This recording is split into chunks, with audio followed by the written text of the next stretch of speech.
My husband left me for another woman. He took my own family to their wedding abroad. He texted me, "Don't be home when we get back. Once it's old, it's dead to me." They all returned and saw what I had done. Their smiles vanished. They looked at the empty land and asked each other one terrified question. I just watched from my car and smiled. "Don't be home when we get back. Once it's old, it's dead to me." That's what my husband texted me from Croatia. From his wedding. To another woman.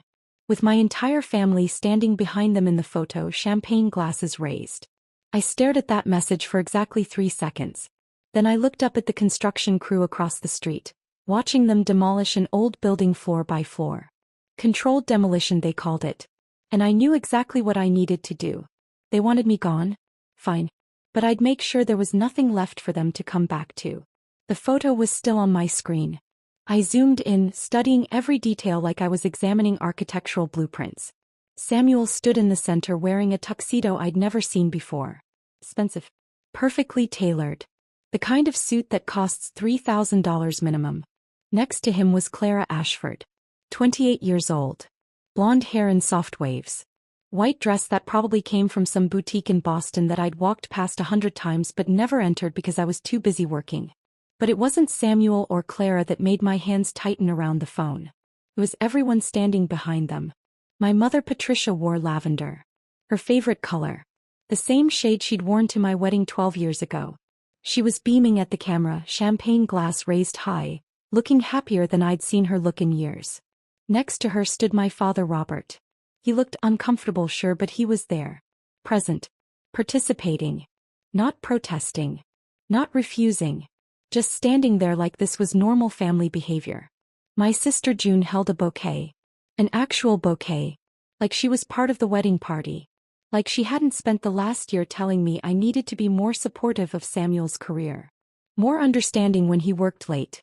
More flexible when he canceled our plans. And Marcus. My baby brother. The one I put through college when my parents couldn't afford it. The one I helped with rent for 6 months when he lost his job. The one who called me his hero at his graduation. He was grinning in that photo. Chilly grinning. Like attending my husband's wedding to another woman was just another fun family vacation. I sat there in my car outside the Meridian Tower construction site, phone in my lap, trying to process what I was seeing. Trying to make it make sense. But it didn't make sense. None of it made sense. Across the street, the demolition crew was working on a 1960s office building that had been condemned 6 months ago. I'd watched them start the teardown 3 days earlier. They weren't using explosives. This was surgical.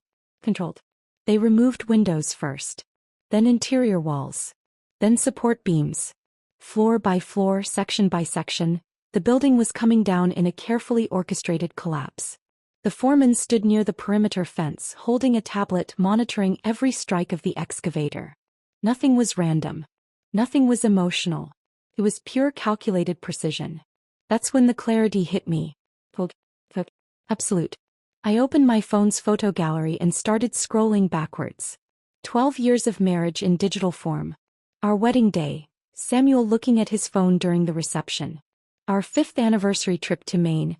Him disappearing for hours claiming he needed to take work calls. Last Christmas when he insisted we spend it apart because he needed space to think. Every vacation where he was physically present but mentally elsewhere. Every dinner where he checked his messages under the table. Every late night at the office that I'd believed without question. I'd been building our future while he'd been building an exit strategy. Samuel Vaughn. My husband of 12 years. Regional sales manager for a tech company. That's what he told people. That's what I told people. But regional sales apparently involved a lot of hotel rooms and very few actual sales reports. I'd never questioned it because I was too busy running my architecture firm. Too busy designing buildings and managing clients and working 80-hour weeks to notice that my husband was designing a completely different life. Clara Ashford worked in his office. Marketing coordinator. I'd met her once at a company holiday party 2 years ago. She'd seemed nice. Quiet. Forgettable. I remembered thinking she looked young. Too young to be taken seriously in a professional environment. Now I understood. She wasn't hired for her marketing skills. We never had children.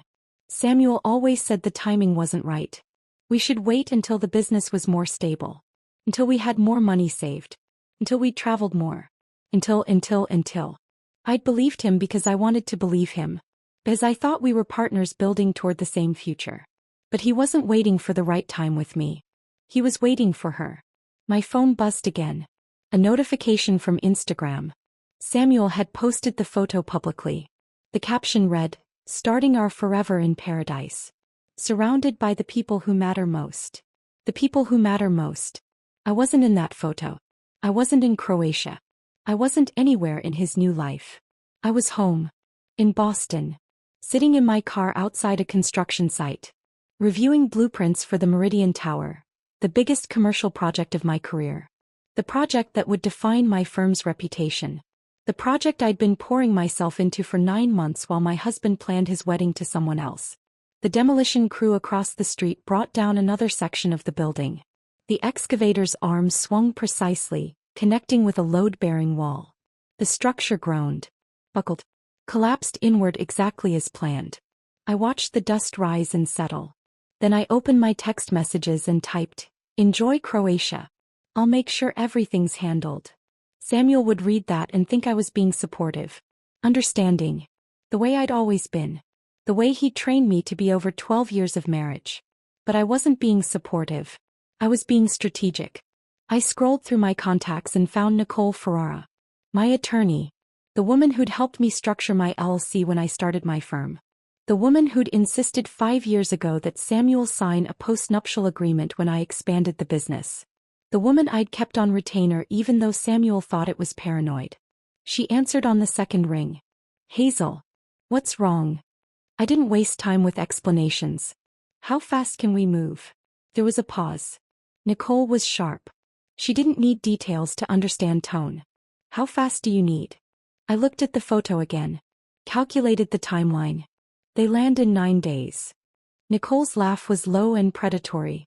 The sound of someone who'd built a career destroying unfaithful spouses in court. "Then let's build you a beautiful new life in 8.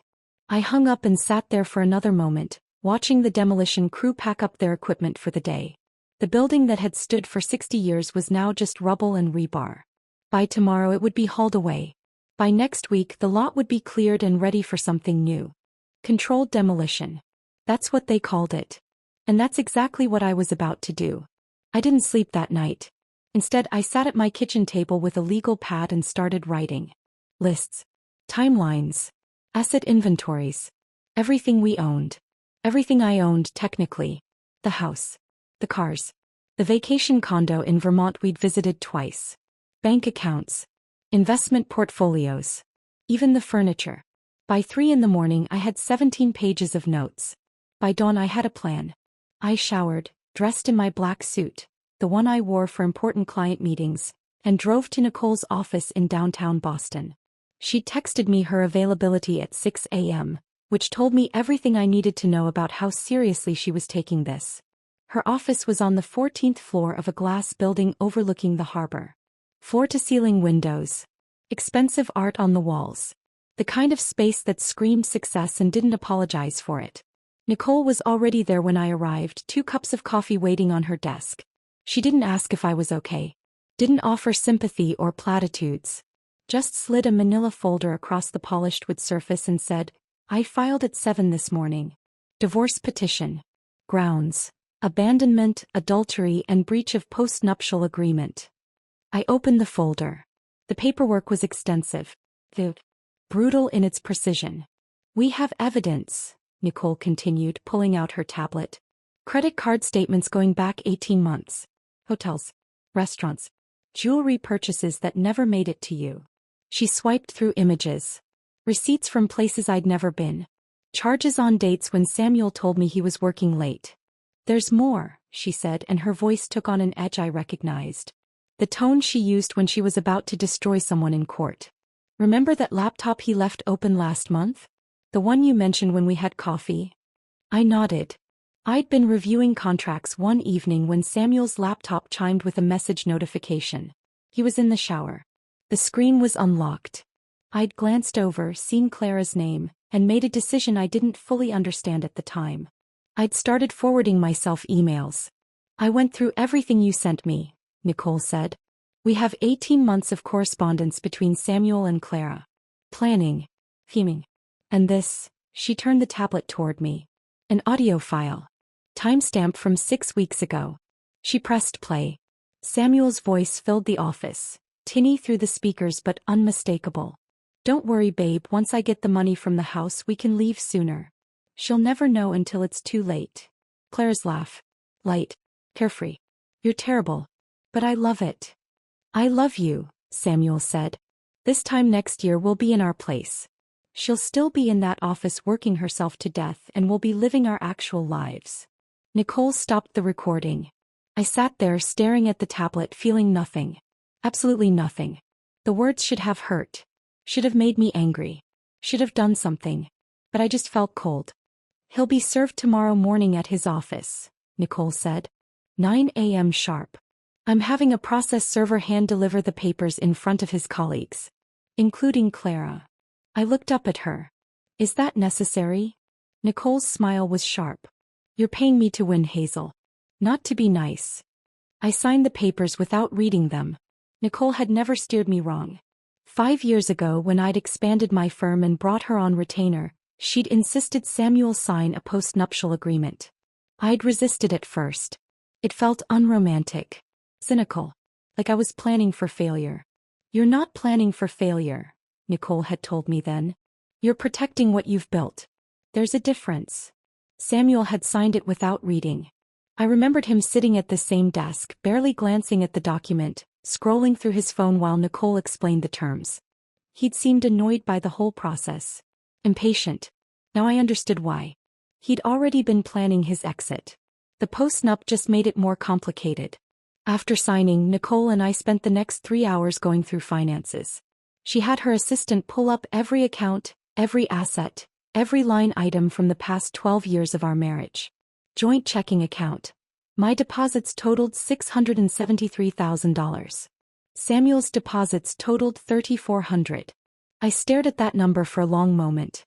$3,400. Over 12 years. Where did his salary go? I asked. Nicole pulled up his personal account statements. The ones he didn't know I had access to because I'd been listed as a secondary on the account when we first got married and he'd never removed me. Restaurants. Hotels. A recurring charge to a jewelry store in Cambridge. Monthly payments to a storage unit I'd never heard of. He's been building a separate life for at least 2 years, Nicole said. Maybe longer. The house was titled solely to my LLC.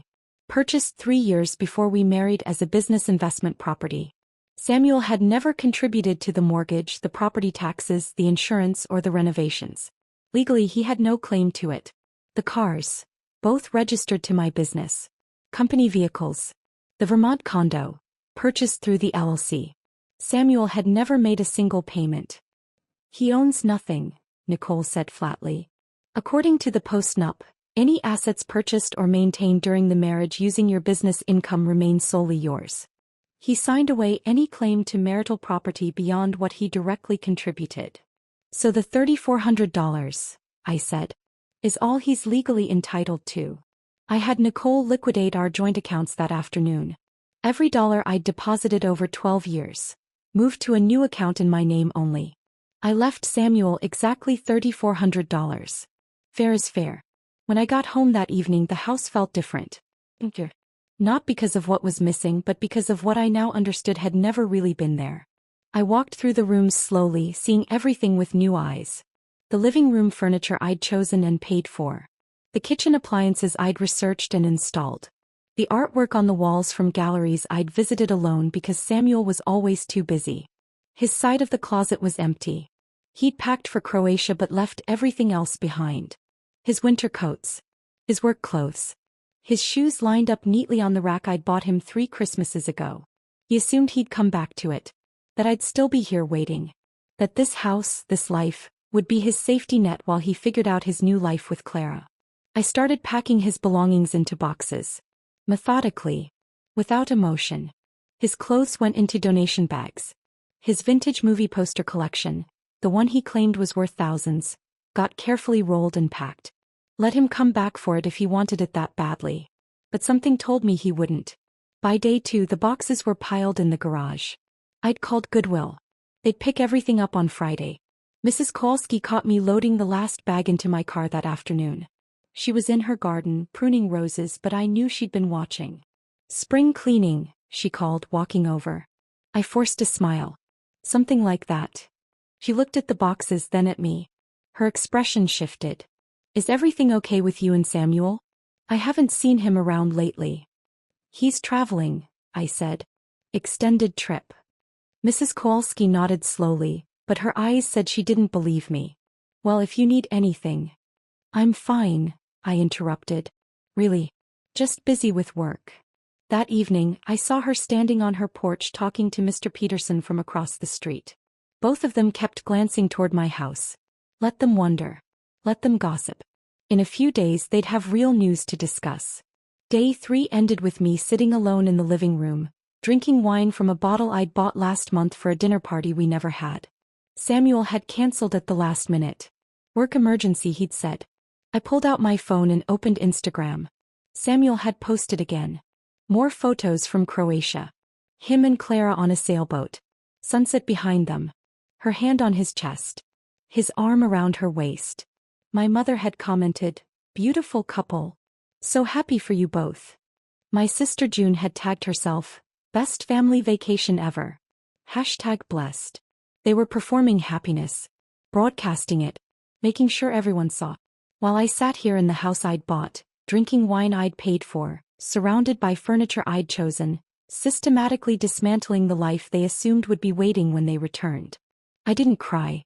I was done crying. Instead, I opened my laptop and started researching demolition companies in the Boston area. Westwood Demo and Excavation had a 5-star rating and a waiting list 3 months long. I called them anyway. The man who answered sounded tired. "We're booked solid through January. If you want to leave your information."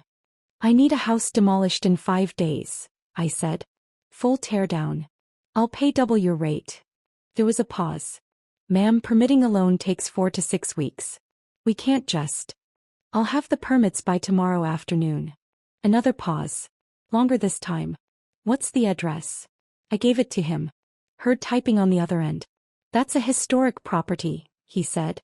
1920s colonial. Beautiful structure from the listing photos. "You sure you want to tear it down?" "Positive." More typing. Then, "Let me talk to Jack. He'll call you back within the hour." Jack Morrison called me 43 minutes later. His voice was rough, weathered by decades of shouting over machinery. "My guy says you want a demo in 5 days with permits handled by tomorrow." "That's not how this works." "It is if you want the job," I said. He laughed. Not amused. Just surprised. "Lady, I've been doing this for 30 years.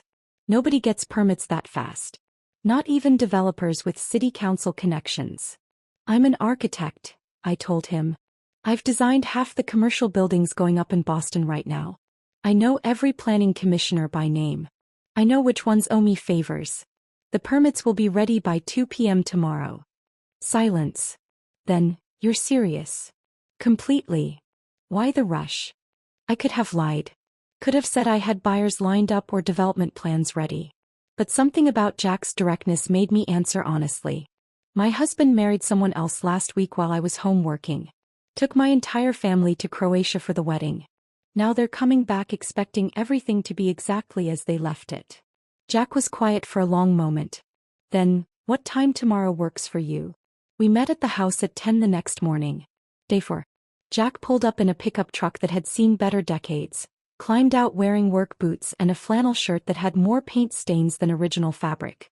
He walked the property slowly, studied the foundation, checked the roof line, examined the walls, took photos and measurements and notes on a clipboard that looked like it had survived multiple construction sites. "Solid structure," he said finally. "Great bones. You could renovate this, flip it for $3 million easy." "I don't want to renovate it." He looked at me. Really looked. Not the way men usually looked at me in business meetings. Assessing, calculating, trying to figure out angles. This was different. Like he was trying to understand something that didn't make logical sense. "You know once it's gone, he said. "No getting it back." "I know." He nodded slowly. Wrote something on his clipboard. "With expedited permits, we can start tomorrow morning." Demo takes about 8 hours for a house this size. Debris removal another day. You'll have an empty lot by Friday evening. How much? 47,000. That's with the rush job premium. I didn't hesitate. Done. Jack extended his hand. His grip was firm, calloused. I'll need those permits by 2 like you said. You'll have them. I spent the rest of day 4 making calls. Every favor I'd built up over 15 years in the Boston architecture community I called in. Planning commissioners I'd worked with on zoning appeals. Building inspectors who'd fast-tracked my projects. City officials I'd helped with pro bono designs for public spaces. By 1:30 I had every signature I needed. By 2 Jack had the permits in hand. I'll be damned, he said, looking at the paperwork. You actually did it. I told you I would. He folded the permits, tucked them in his truck. We start at 6 a.m. You want to be here. Wouldn't miss it. After Jack left, I went back inside the house. I needed to finish clearing Samuel's home office. Most of his stuff was already boxed, but his filing cabinet remained. I opened the bottom drawer and found a folder tucked in the back. Manila. Unlabeled. Hidden behind tax returns from 6 years ago. Inside were loan applications. 4 of them. All denied. All dated 6 months ago. Applications for a second mortgage on the house. My house. The one owned by my LLC. I read through each one carefully. Samuel had listed himself as sole owner. Had forged my signature on the initial documentation. Had claimed the property was jointly owned and that I'd verbally agreed to the loan. All lies. The applications had been rejected because the title search showed the house belonged to my business, not to Samuel or to us jointly. But he'd tried. He'd actually tried to steal equity from my property to fund his exit. I found more in the folder. Printed emails between Samuel and Clara. Samuel, the loan got denied again. Her name is on everything. I don't know how to get around it. Clara, can't you just forge her signature on a sale agreement? Samuel, too risky. But don't worry, babe, once I get the money we can leave sooner. She'll never know until it's too late. Clara, you're sure she won't fight the divorce? Samuel, she won't. She's too busy with work to notice what's happening. By the time she realizes I'm serious, we'll be gone and she'll be stuck with the legal bills. I photographed every page. Sent them to Nicole. She called back within 2 minutes. Hazel. This is fraud. Attempted fraud at minimum. He forged your signature on legal documents. That's a felony. Add it to the divorce filing. I'm adding it to everything. This changes the whole case. He's not just a cheater. He's a criminal. I hung up and sat there in Samuel's office. The room I'd designed for him, the desk I'd bought him, the chair I'd assembled while he was out on one of his many business trips. He hadn't just been planning to leave me. He'd been planning to rob me. My phone rang. Emily. I almost didn't answer. But Emily had a way of knowing when something was wrong. If I ignored her, she'd show up at my door. I answered. Where are you? She said. No hello. No preamble. Home. I'm coming over. Emily, I'm fine. I saw the demolition permits posted on the city planning site. I saw your name on them. I'm coming over. Don't argue. She hung up. 20 minutes later, she was at my door with Thai food and wine. Emily Chin was my oldest friend. We'd met in architecture school, survived brutal professors and all-night design studios together. She'd been at my wedding. Had been the one person who'd quietly asked if I was sure about Samuel. I should have listened to her then. She pushed past me into the kitchen, set down the food, opened the wine without asking and poured 2 glasses. Talk, she said. So I told her everything. The photo. Croatia. My family. Clara. The demolition scheduled for tomorrow morning. Emily listened without interrupting. But her face shifted from concern to something else. Something close to fear. Hazel, she said finally. What are you doing? What I should have done years ago. You're tearing down your house. It's my house. I can do what I want with it. That's not. Emily stopped. Started again. I get why you're angry. I get it. But this feels extreme. This feels like you're not thinking clearly. I'm thinking more clearly than I have in 12 years. Emily set down her wine. Reached across the table. Took my hand. You're not a vindictive person. You're not cruel. This isn't you. Maybe it should be. I said quietly. Maybe if I'd been less understanding, less accommodating, less willing to believe every lie he told me, he wouldn't have thought he could do this. Or maybe, Emily said, her voice gentle, you would have left him years ago and saved yourself this pain. We sat in silence for a moment. Promise me something, Emily said. Promise me you won't regret this. I looked at her. At my friend who'd known me longer than Samuel had. Who'd watched me build my career and my marriage and had probably seen cracks I'd refused to acknowledge. I promise, I said. But after she left, I sat alone in the kitchen and wondered if I was lying. Day 5 arrived with cold clarity.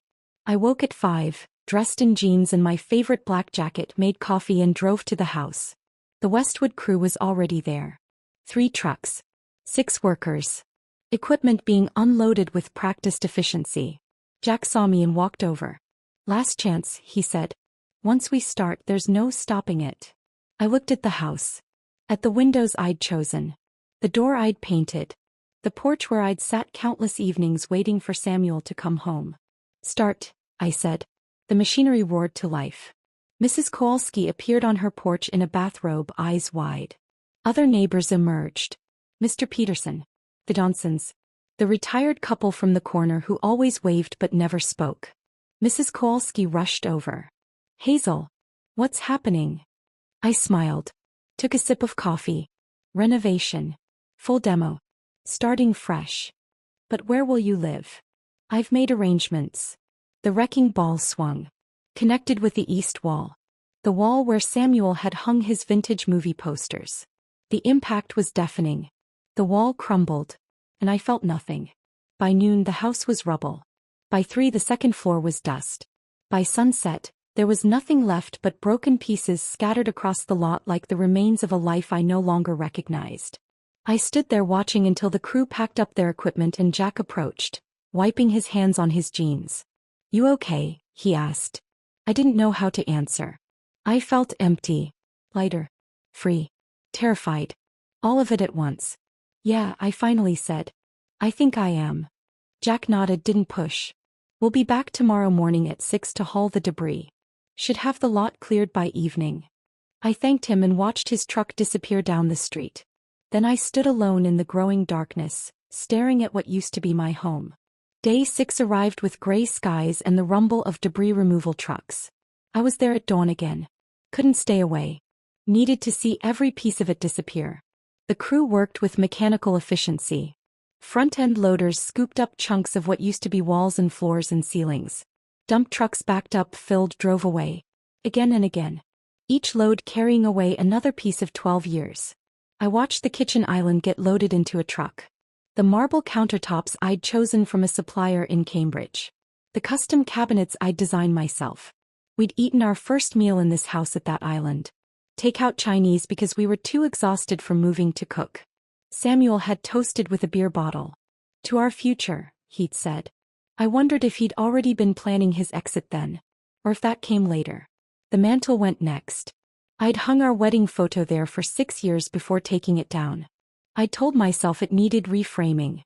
The truth was I couldn't look at his smile anymore without wondering if it had ever been real. The deck we'd built 3 summers ago. The one where we were supposed to grow old together, drinking coffee and watching sunsets, was broken into pieces and hauled away by 11. By afternoon the lot was nearly clear. Just dirt and scattered debris.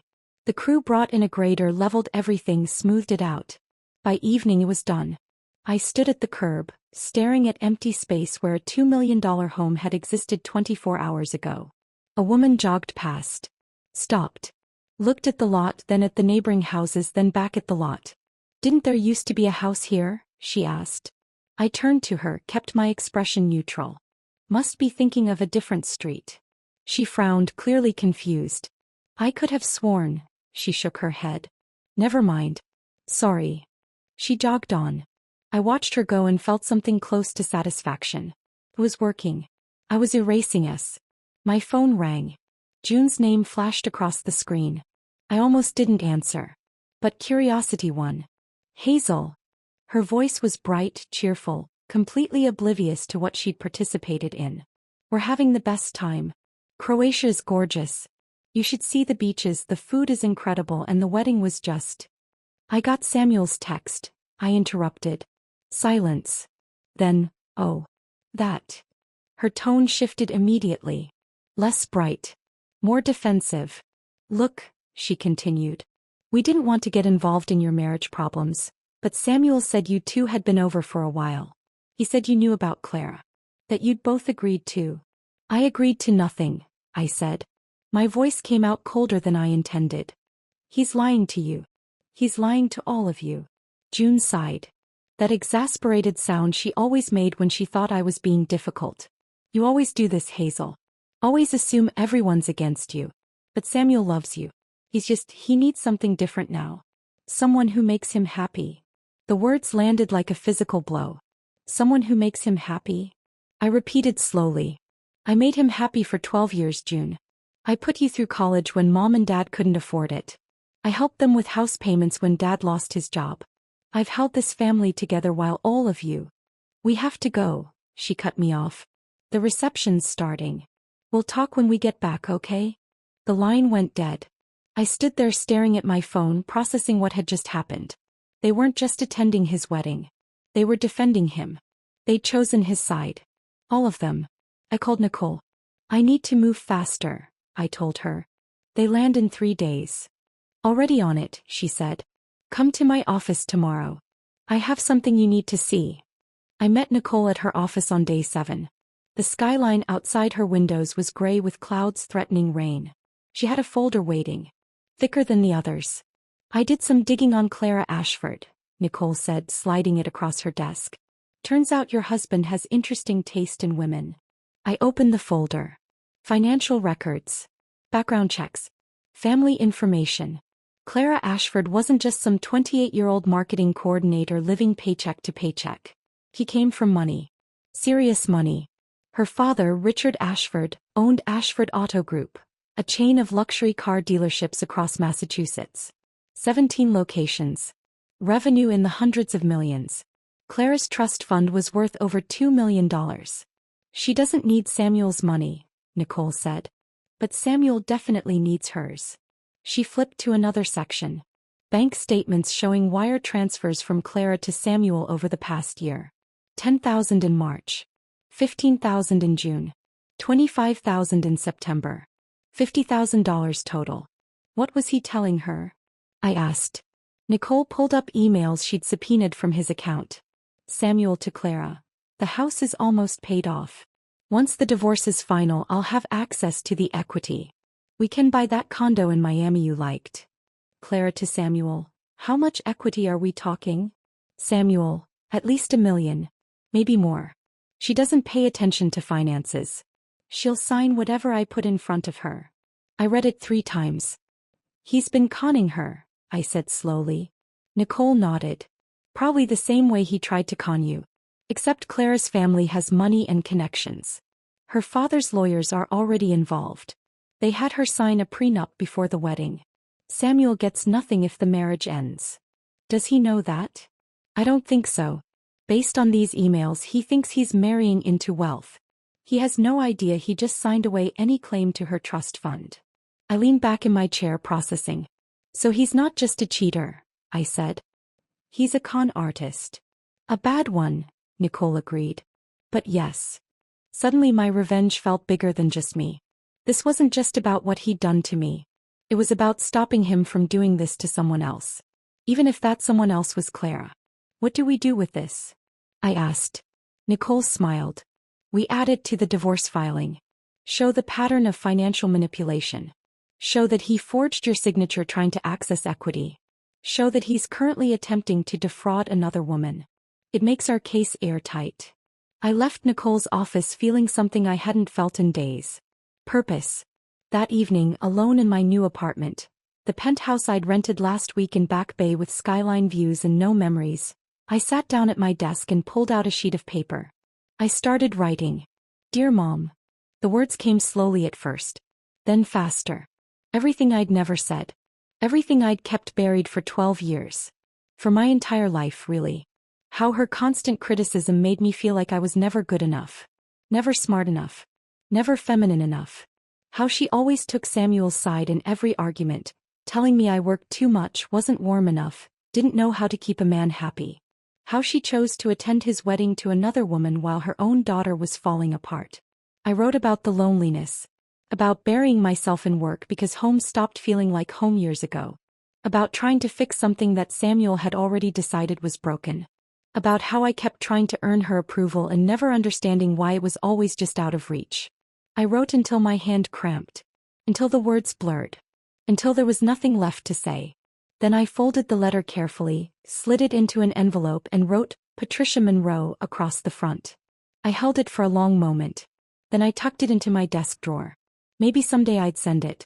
Maybe I'd keep it as a reminder that some things are better left unsaid. Some bridges are better burned than crossed. I poured wine and stood at my window looking out at the city lights. In 2 days they'd land at Logan Airport. In 2 days, they'd drive to the house expecting everything to be exactly as they left it. In 2 days they'd see what I'd done. And I'd be watching. Day 8 began with paperwork. I met Tom Brennan at a coffee shop in Cambridge, halfway between his office and mine. The kind of place with exposed brick and overpriced lattes that Samuel always complained about. Tom was already there when I arrived, sitting at a corner table with a leather portfolio and reading glasses perched on his nose. He was in his 50s, with kind eyes and hands roughened by decades of construction work. The kind of man who'd built things his entire life and understood the weight of what gets torn down. He stood when he saw me, shook my hand firmly. Hazel. Good to see you. We sat. He opened the portfolio, pulled out the deed and transfer documents. This is a hell of a lot, he said, reviewing the papers one more time. Prime location. Great zoning. I'm still surprised you're selling. Property like this doesn't come available often. I wrapped my hands around my coffee cup. The heat felt grounding. Time for a change, I said simply. Tom nodded, didn't push. He signed where his attorney had flagged, then slid the documents across the table. I signed my name on 6 different pages. Witnessed. Notarized. Final. Just like that, $3.2 million transferred into my business account. Tom shook my hand again. Good doing business with you. And if you ever need architectural work for future developments, give me a call. I've seen your designs. You're good. I will, I said. Thank you. He gathered his papers, stood, paused. I hope whatever you're starting fresh from, I hope it's worth it.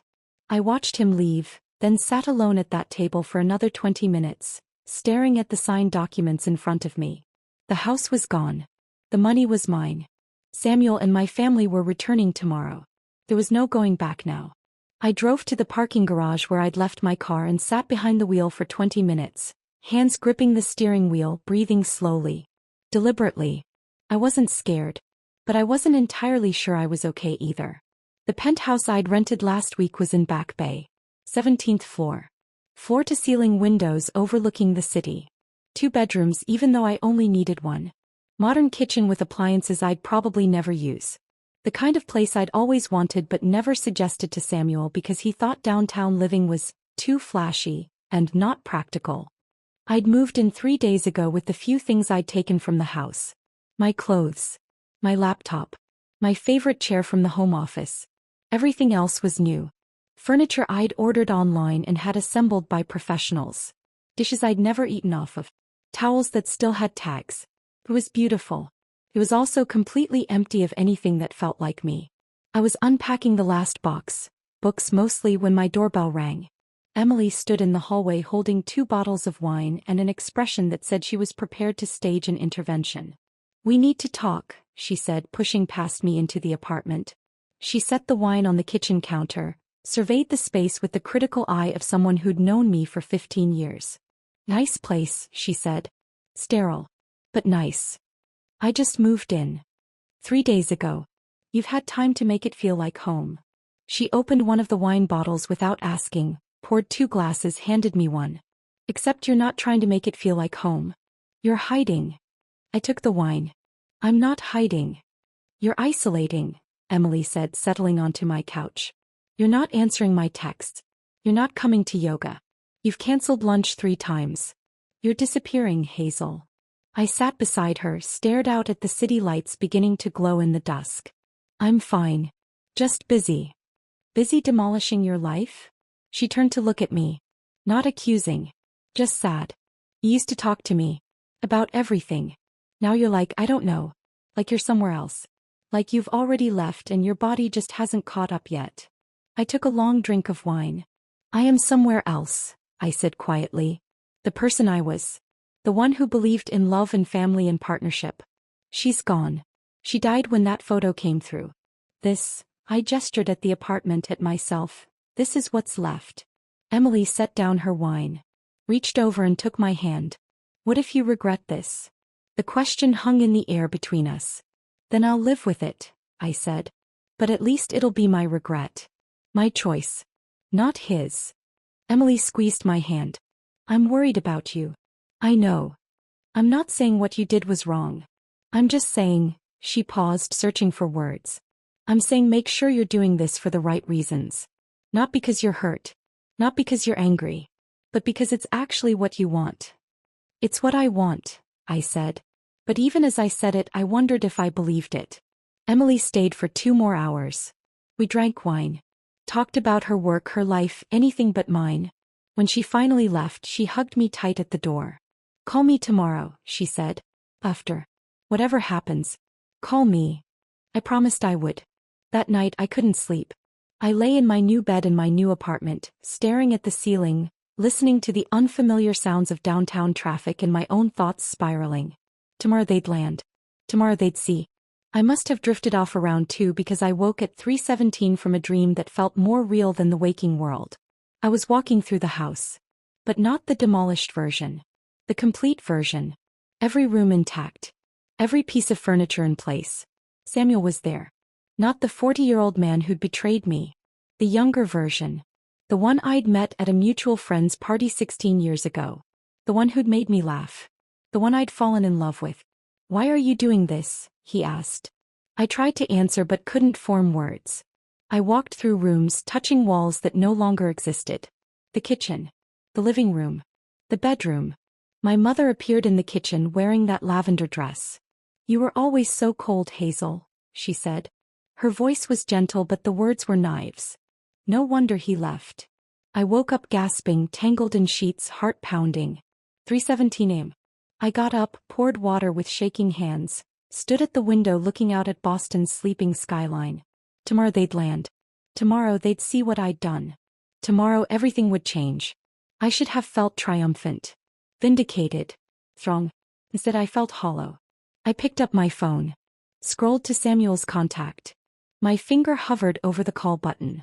What would I even say? I demolished our house because you married someone else? I erased 12 years because you erased me first? I put the phone down. There was nothing left to say to him. To any of them. I climbed back into bed but didn't sleep. Just lay there watching the numbers on the clock change. 4 a.m. 5 a.m. 6 a.m. My phone buzzed at 6:30. A text from my father. Robert Monroe. The man who'd spent my entire childhood letting my mother make every decision. Who stayed quiet during every family conflict. Who never once took my side against her. The message was long. Longer than any text he'd ever sent me. Hazel, your mother told me about her conversation with June. I don't know what's happening between you and Samuel, but I want you to know. No matter what, you're still my daughter. I don't understand any of this. I don't know who's right or wrong. But I love you. Call me when you're ready. I read it 10 times. Then 20. Part of me wanted to call him immediately. To tell him everything. To hear him take my side for once in my life. But another part, the part that had been hurt too many times, disappointed too often, wondered if this was a trap. Was he gathering information to report back to my mother? Was this just another betrayal waiting to happen? I typed out 3 different responses and deleted them all. Finally, I just saved the message and set my phone down. Maybe later. Maybe after. Maybe never. I got up, showered, dressed in the black suit I'd worn to meet Tom Brennan. My power suit. My armor. I made coffee that I didn't drink. I checked my phone obsessively. Their flight was scheduled to land at 2:35 p.m. I'd already calculated the timeline.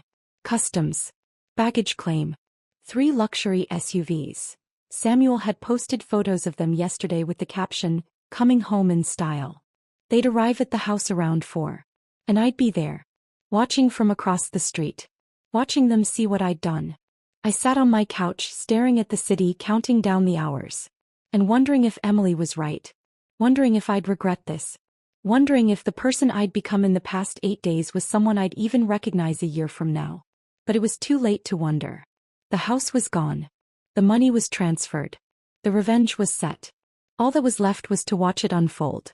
At 2:35 p.m. their flight landed at Logan. I tracked it on my phone from my car parked across the street from where the house used to be. The lot looked perfect. Fresh sod that had been laid with professional precision. Green. Uniform. Undisturbed. I'd even had a small decorative bench installed near the sidewalk yesterday. A touch I couldn't resist. Made the empty lot look intentional. Like it had always been this way. Like nothing had ever existed here. I was wearing my power suit. Black Armani. Red bottom heels. The outfit I wore when I closed major deals or presented to difficult clients. My armor. Coffee sat in the cup holder. Still hot.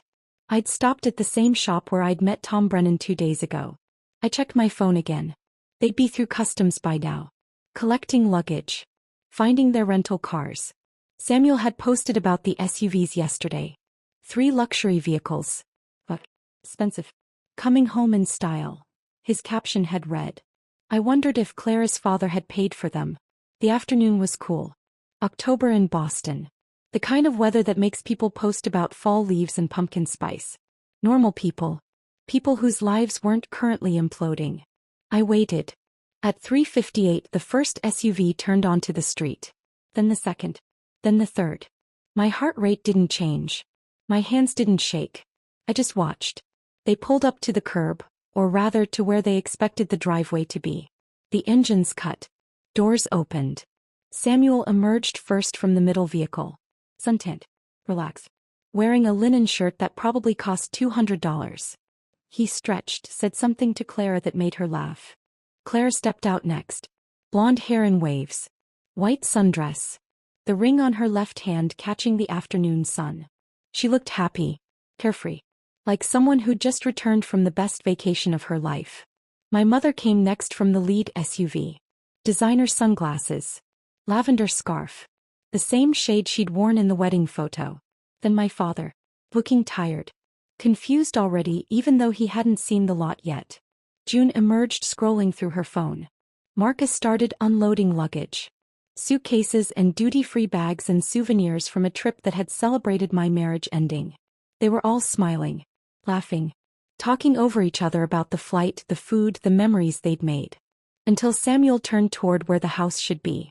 His body went rigid. The smile disappeared. He took 2 steps toward the lot and stopped. Just stopped. Claire noticed first. Babe. She was still holding a shopping bag, still half smiling. What's wrong? Samuel didn't answer.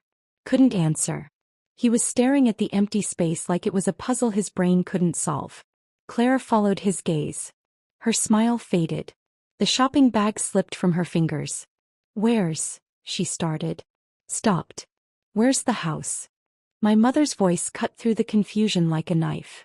Robert. Robert. She grabbed my father's arm, her voice climbing toward hysteria. Where is it? Where's the house? My father turned. His face went pale. June's phone clattered to the sidewalk.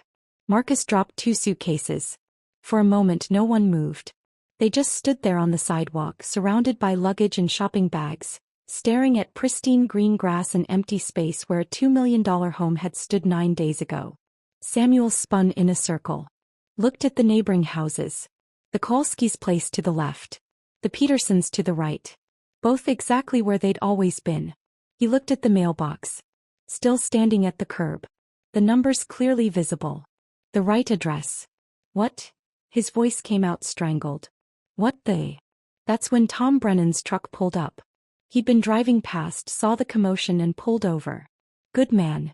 Exactly the kind of timing I'd hoped for but hadn't counted on. Tom got out of his truck, approached cautiously. Can I help you folks? Samuel charged him. What did you do to my house? He was shouting now, veins bulging in his neck. Who are you?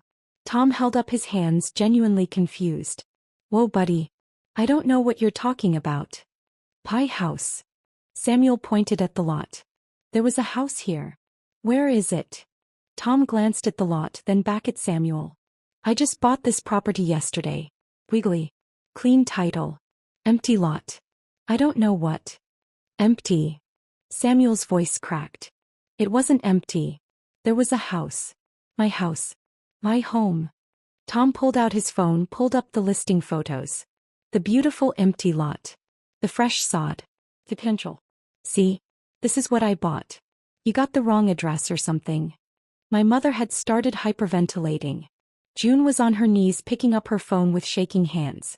Marcus just stood there, mouth open, looking between the lot and Samuel like he was watching a magic trick he couldn't figure out.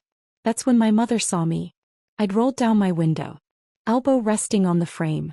Coffee cup in hand. Just watching. Hazel. She shrieked it. Not like a name. Like an accusation. Like a curse. What did you do? Everyone turned. I took a slow sip of coffee. Set the cup down carefully. Opened my car door and stepped out. I dressed for this moment like I was presenting to a board of directors. Everything deliberate. Everything calculated. I walked toward them slowly. Not rushing. Not hesitating. 6 feet away I stopped. Close enough to see their faces clearly. Far enough to stay safe. Oh hey everyone, I said. My voice was pleasant. Casual. Like I was greeting them at a barbecue. How was Croatia? Did you get my text about handling everything? Samuel stared at me. His face cycled through expressions too fast to track. Confusion. Disbelief. Dawning horror. You? He took a step toward me. Clara grabbed his arm but he shook her off. You demolished our house? His voice cracked on the last word. I tilted my head slightly. Not our house, Samuel. My house. My business asset. Owned by my LZ. And technically I didn't demolish it myself. I contracted Westwood Demo and Excavation. Very professional crew. They finished ahead of schedule. You can't do that. His face was red now. Spit flying. That's illegal. That's... I pulled out my phone. Opened the folder Nicole had prepared. Screenshots of property deeds. Purchase documents. The post-nuptial agreement he'd signed 5 years ago without reading. Actually, I said calmly, per Massachusetts property law and the terms of our postnuptial agreement. You remember signing that, right? You were so busy on your phone that day. I can do whatever I want with my solely owned business assets. The house was purchased by my LLC 3 years before we got married. You never contributed to the mortgage, the taxes, the insurance, or the renovations. Legally, you had zero claim to it. I turned to Clara for the first time. Really looked at her. She was pretty. Young. Fair. That sounds like a you problem, I said. But congratulations on your wedding. Beautiful photos. I especially loved the one of my mother wearing white to your ceremony. Very classy. Claire made a sound. Somewhere between a gasp and a sob. My mother stepped forward. Her face was twisted with rage and something else. Fear. Hazel Monroe, she said. Her voice shook. You will fix this right now. This is family property. We helped. Did you? I interrupted. Did you help? Because I have 12 years of receipts that say otherwise. Every renovation. Every repair. Every property tax payment. All mine. You helped by visiting for holidays and eating food I cooked and telling me I worked too much and wasn't a good enough wife. I'm your mother. And you went to his wedding. I pointed at Clara. While he was still married to me. You wore lavender. You smiled for photos. You toasted their future. So let's not pretend family loyalty means anything coming from you. The silence that followed was absolute. Then Marcus found his voice. Hazel. Come on. This is insane. You can't just. I already did, Marcus. My voice went cold. And just so we're clear, that college tuition I paid? Consider it repaid with interest in the form of this valuable life lesson. Don't betray the person who's been holding your life together. June was crying now. Mascara running. We didn't know. That he was going to text me I was dead to him? That I should be gone when you got back. I pulled up the message. Showed it to them. He sent this from the family group chat. The one I wasn't in anymore. You all saw it. You all knew. No one spoke. Guilty silence. Samuel's face had gone from red to white. The cars, he whispered. The accounts. All mine, I said. Company property repossessed. Joint accounts liquidated. You'll find approximately $3,400 in your personal checking. Your actual contribution to our marriage. I left it untouched. Fair is fair. Clara finally found her voice. You're insane. You're Careful, I warned. Clara's mouth snapped shut. But the rage in her eyes didn't dim. It intensified. My mother stepped forward then, drawing herself up to her full height. The way she always did when she was about to deploy the nuclear option. Family guilt. Hazel Monroe. Her voice shook with fury. You will fix this right now. This is family property. We helped with renovations. We contributed. Did you? I interrupted, tilting my head. Studying her like I was examining a stranger. Because I have 12 years of receipts that say otherwise. Every renovation. Every repair. Every property tax payment. All mine. Documented. Both. Paid from my business accounts. I took a step closer. You helped by what, exactly? Visiting for holidays. Eating food I cooked. Criticizing my career choices. Telling me I worked too much. That I wasn't feminine enough. That I didn't know how to keep a man happy. My mother stepped back. Actually stepped back like I'd physically pushed her. I'm your mother. And you went to his wedding. I pointed at Clara without looking at her. To her. While he was still married to me. You wore lavender. The same color you wore to my wedding. You smiled for photos. You toasted their future. You celebrated the end of my marriage like it was a family vacation. My voice dropped lower. Colder. So let's not pretend family loyalty means anything coming from you. The silence that followed was suffocating. My father looked like he wanted to disappear into the sidewalk. June had stopped crying, her face frozen in shock. Marcus stood with his hands clenched at his sides, jaw working. This is insane, Marcus finally said. His voice cracked. Hazel, you can't. The cars. Repossessed, I said simply. Company property. My company. Both the Audi Samuel loved and the Tesla I barely drove are currently in a secure facility. You're welcome to buy them back at fair market value if you'd like. Marcus's face went pale. The bank accounts. I liquidated our joint accounts yesterday. Took my money. Every dollar I deposited over 12 years. I left Samuel exactly what he contributed. I paused. $3,400. Fair is fair. You can't be serious. Marcus was shouting now. That's theft. That's legal, I corrected. Per our postnuptial agreement in Massachusetts law. But I'm glad you're so concerned about theft, Marcus. Let's talk about theft. I turned to face him fully. The college tuition I paid when mom and dad couldn't afford it? $48,000. The rent I covered for 6 months when you lost your job? $7,200. The car loan I co-signed that you defaulted on so I ended up paying? $12,000. Should I keep going? Marcus opened his mouth. Closed it. Opened it again. Nothing came out. Consider it all repaid, I said quietly. With interest. In the form of this valuable life lesson. Don't betray the person who's been holding your life together. He turned away. Actually turned his back on me. June was still on her knees, phone in her shaking hands. My father looked like he'd aged 10 years in 10 minutes. Tom Brennan had backed away slowly, climbed into his truck and driven off. Smart man. Then Clara found her voice again. You're a bitch. He screamed it. Full volume. Her pretty face twisted into something ugly and raw. All the soft sweetness from the wedding photos was gone. This was real Claire. You're a vindictive, cruel, pathetic. I'm an architect, I said calmly. There's a difference. I build things. I also unbuild them when necessary. Controlled demolition. It's all about precision. Clara lunged toward me. Samuel grabbed her arm, pulled her back. Clara, don't. How are we supposed to afford? She started, then caught herself. Too late. I smiled. Afford what, Clara? I thought you came from money? Isn't your father worth millions? Doesn't he own all those car dealerships? Her face flushed red. Or, I looked at Samuel now. Did you lie to her, Samuel? Tell her I had money that would be yours in a divorce? Tell her you owned half of everything.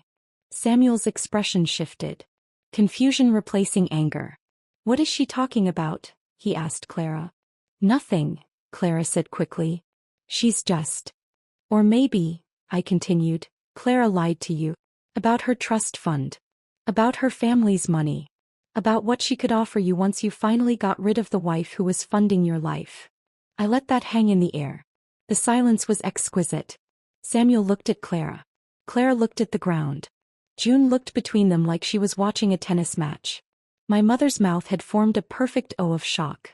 You deserve each other, I said simply. Samuel's face had cycled through every emotion possible and landed on white-lipped fury. Where are we supposed to go, Hazel? Where? I shrugged. Maybe Clara's place? Oh wait, I looked at her. You live with your parents, don't you? 28 years old and still in your childhood bedroom. How romantic. I'm sure they'd love to host your new husband. Clara made a strangled sound. I turned toward my car then stopped. One more thing.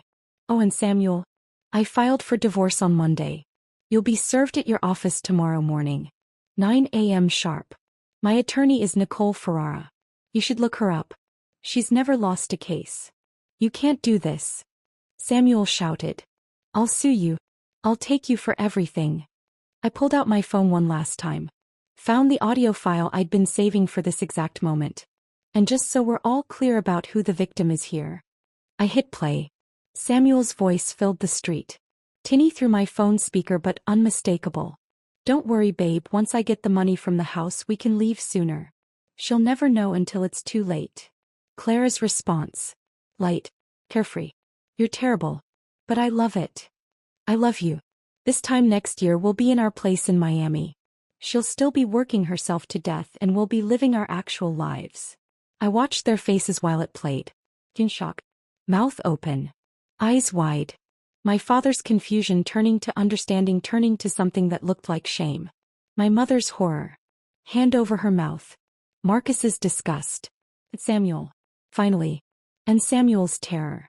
Because he knew what was coming. I stopped the recording. He tried to forge my signature on a second mortgage application 6 months ago, I said quietly. Calmly. Tried to steal equity from my house, the one owned by my LLC, to fund your new life together. I looked at Clara. That's fraud, Clara. That's criminal. And I have evidence of all of it. The forged documents. The emails between you two planning how to access my money. All of it. Samuel's legs seemed to give out. He sat down hard on the curb, head in his hands. Clara stood frozen, her face cycling between red and white. So when you sue me, I looked at Samuel. Make sure your attorney knows about that. Nicole will be happy to add it to the divorce filing. Criminal fraud tends to affect asset division. Just FYI. I opened my car door. Wait, my father said. His voice was hoarse. Hazel, wait. I paused. Looked at him. He looked old. Tired. Said, I didn't know, he said quietly. About the text. About what Samuel said. Your mother told me they'd separated. That it was mutual. That you'd agreed. I agreed to nothing, I said. But you knew that, didn't you? Deep down. He didn't answer. I got in my car. Started the engine. Rolled down the window one last time. Enjoy finding somewhere to sleep tonight, I said.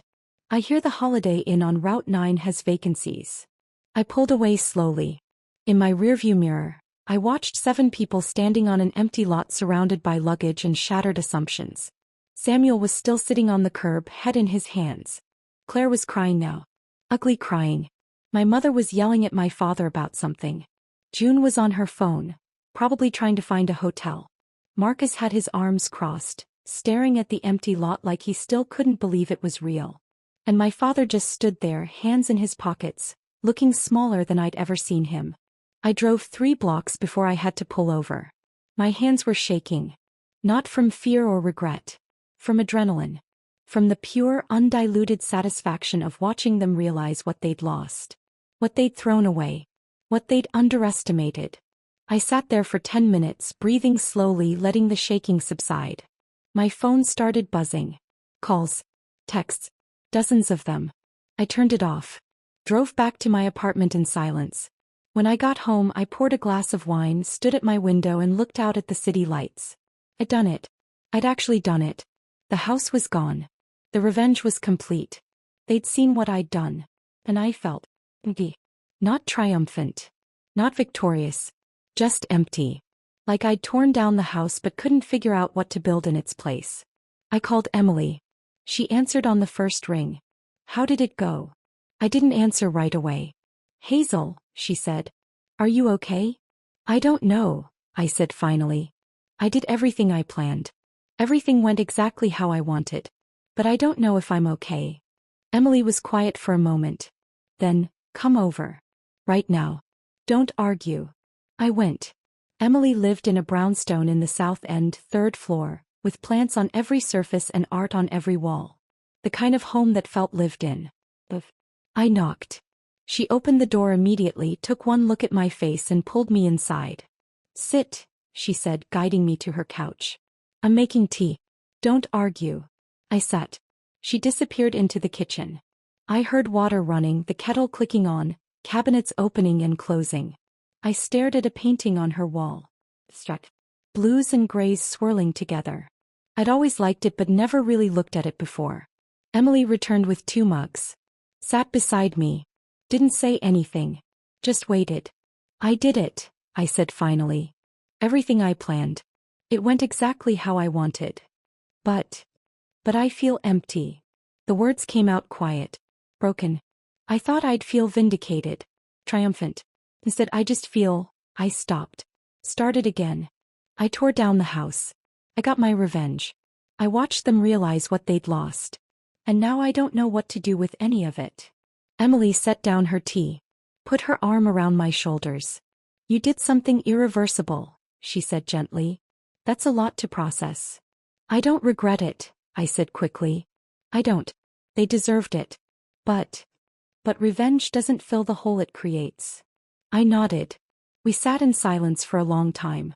What happens now? Emily asked. I don't know. That night back in my apartment my phone wouldn't stop buzzing. 63 missed calls by midnight. Hundreds of texts. My mother, you've destroyed this family. I hope you're proud. June, I can't believe you did this. You're cruel. You're vindictive. I don't know who you are anymore. Marcus, I hope you're happy now. I hope it was worth it. Samuel, you'll regret this. Well, Sue, you'll lose everything. Clara, you're a pathetic old woman who couldn't keep her husband. Enjoy dying alone. Even people I barely knew were messaging. Aunt Lorraine, who I hadn't spoken to in 5 years. Your mother is devastated. How could you be so selfish? Cousins, old family friends, people coming out of the woodwork to tell me what a terrible person I was. I blocked them all. Every number except my father's. His message sat at the top of my inbox, unread. I poured wine with shaking hands. Stood at my window. Looked out at the city lights and wondered if this was what victory was supposed to feel like. I didn't read my father's message that night. Or the next day. I let it sit there unopened while I threw myself into work. The Meridian Tower project needed final approvals. I had 3 client presentations scheduled. My firm was busier than it had ever been and I used that as an excuse not to think. Not to feel. Not to process what I'd done. But on the 3rd day, sitting in my office at 2 in the morning because I couldn't sleep, I finally opened it. Hazel, I'm staying at a hotel. Your mother won't speak to me because I said what you did was understandable, even if it was extreme. June won't return my calls. Marcus is furious. I don't know how to fix this family. But I want you to know, I'm proud of you. For standing up for yourself. For not letting them walk all over you. I should have done more to protect you growing up. I failed you. And I'm sorry. If you want to talk, I'm here. Dad. I read it 5 times before I could breathe properly. Then I called him. He answered on the 2nd ring. Hazel. Can we meet? I asked. Tomorrow. Yes. Anywhere. Name the place. We met at a coffee shop in Cambridge the next afternoon. Neutral territory. Away from memories. My father looked older than I remembered. Gray hair thinner. Lines deeper around his eyes. He was wearing jeans and a sweater I'd never seen before. Not the clothes my mother usually picked out for him. He stood when he saw me. Hugged me tight. We sat. Ordered coffee. Didn't speak for a moment. Your mother is threatening divorce, he said finally. His voice was quiet. Resigned. Because I won't condemn you. Dad, I don't want to ruin your marriage. You didn't ruin anything, honey. He looked at me directly. I'm finally seeing clearly what's been broken for years. Maybe decades. Your mother has always needed someone to blame. Someone to control. And I let her. I let her criticize you. I let her favor June. I stayed silent when I should have spoken up. You're speaking up now. He smiled sadly. 30 years too late. We talked for 2 hours. About my childhood. About how I'd always felt like I was trying to earn approval that never came. About how my mother's criticism had shaped me into someone who worked constantly, trying to prove I was good enough. About June. How she'd always been the favorite because she was easier. More compliant. Less threatening. About Marcus. How I'd stepped into the role of provider because someone had to. I can't fix the past, my father said finally. But I'd like to be part of your future. If you'll let me. I reached across the table. Squeezed his hand. I'd like that, I said. It wasn't forgiveness. Not entirely. But it was a beginning. 6 months passed. The lot where my house had stood became the Monroe Heights development. 8 luxury townhouses. My design. My vision. The project attracted attention. Architecture magazines featured it. Industry publications interviewed me about the concept. Building modern luxury on historic lots, honoring the past while creating something new. I didn't tell them the full story. Just the professional version. My firm's client list doubled. Then tripled. I hired 3 new architects, including a young woman named Sarah Chin who reminded me of myself at 25. Brilliant. Driven. Hungry to prove herself. I mentored her the way no one had mentored me. Taught her to negotiate. To value her work. To never let anyone make her feel small. Emily and I had coffee every Sunday. She never said, "I told you so," but she did say, "I'm glad you're okay," more often than necessary. My father and I had dinner once a month. He'd separated from my mother officially in January. Moved into a small apartment in Somerville with a view of the river. He seemed lighter. Younger somehow. Like he'd been carrying weight for decades and finally set it down. We didn't talk about June or Marcus. That bridge was burned and would stay burned. But we talked about everything else. His dreams of traveling. My plans to open a second office in New York. The life he was building in his 70s. The life I was building in my 40s. Healing wasn't linear. Some days I felt strong. Other days I woke up from dreams about the house and felt hollow. But the hollow days became less frequent. And the strong days became my foundation. On a Tuesday evening in late April, my phone buzzed with a message from an unknown number. I almost didn't open it. But curiosity won. "Samuel. I've had time to think. We made mistakes. Can we talk?" I stared at those words for exactly 3 seconds. Thought about the photo he'd sent from Croatia. The caption that called me dead. The house he'd tried to steal from. The 12 years I'd given him while he planned his exit. Thought about the woman I used to be. The one who would have read that message and felt hope. Who would have called him back. Who would have believed we made mistakes meant something other than, "I want something from you." That woman was gone. I typed, "Sorry. Once it's old, it's dead to me." Funny how that works. Then I blocked the number. I walked to my window. Looked out at the Boston skyline. At the buildings I'd helped design. At the city I'd claimed as mine. The demolition hadn't just been about destroying a house. It had been about destroying the version of myself who accepted betrayal. Who made excuses for people who didn't deserve them. Who built a life for others while neglecting to build one for herself. That woman was dead. In her place was someone stronger. Harder in some ways. More careful with trust. But also more honest about what I wanted. More willing to walk away from what didn't serve me. More certain that being alone was better than being with people who made me feel alone. They'd wanted me gone. I'd made sure there was nothing left for them to come back to. And in the empty space where that life used to be, I'd built something better. Something that was entirely, permanently mine. I poured wine. Toasted my reflection in the window. To new foundations. To controlled demolitions. To the life I built alone and the peace I found in its silence. If this story of calculated revenge had you holding your breath, smash that like button right now. My favorite part was when Hazel watched from her car as 7 people stood on an empty lot, realizing the house was gone. What was your favorite moment? Drop it in the comments below. Don't miss more powerful stories like this. Subscribe and hit that notification bell so you never miss an upload. Never miss an upload. Never miss an upload. Never miss an upload. Never miss an upload. Never miss an upload.